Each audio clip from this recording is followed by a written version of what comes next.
Welcome back to our channel. Stacy and I have been working hard at repairing and renovating the farmhouse to get it ready for us to move in a couple of months. Some days it feels as we take one step forward, we take two steps back as we find more issues that need to be repaired. In the following weeks, we'll give you a video updating you on the work that we've been doing inside. But for this week, I took a break from the inside work and worked outside for a day. We had an opportunity to get some fully mature blueberry plants from a farm just outside of Salem. I hooked up the flatbed trailer for my work and was able to get 15 plants squeezed on. These plants had a nice established root ball, which we were able to keep most of the dirt on. But between the dirt falling off the back of the trailer and the plants being over 6 foot tall, it was a wild ride for the 100-mile trip to our new home. It was a good thing we left the dirt over the roots though, as the weather was bitterly cold that week with a low of 18 degrees the night I hauled them down. It was a good thing I had the barn to park the trailer in to keep them out of the cold wind. We surely didn't want the plants to freeze that night. It was a cold morning the following morning. The ground was partly frozen, but that actually helped by keeping the tractor from sinking in the ground and making a lot of mud in the yard. I started the process by setting up a string line to mark the place where we wanted to plant the blueberries.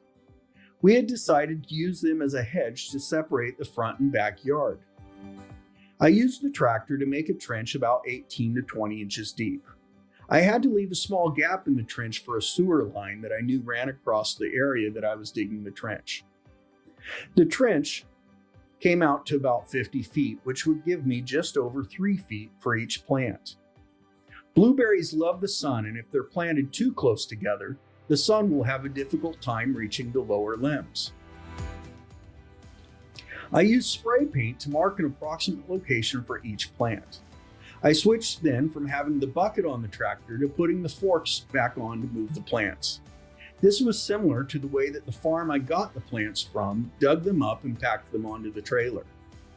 My mother Betty did a great job operating the tractor, helping me get the plants into the trench.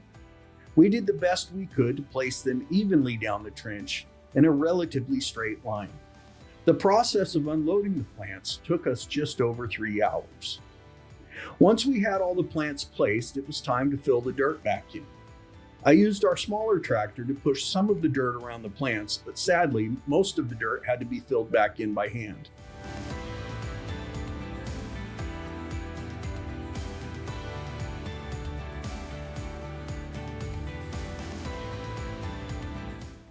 With the plants finally placed, we completed the project by heaping sawdust and wood shavings over the top of the roots. Blueberries love sawdust as it increases the acidity of the soil as the sawdust breaks down. Got them all planted yesterday.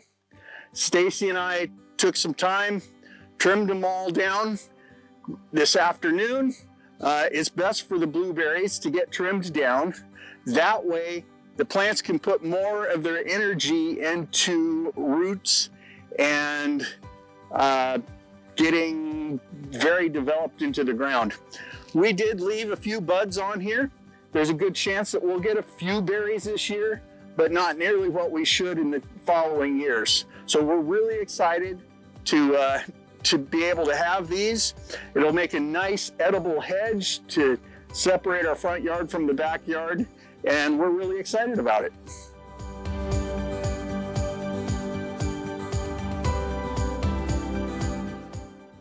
Hey, thank you for watching, and please like and subscribe if you like what we're doing.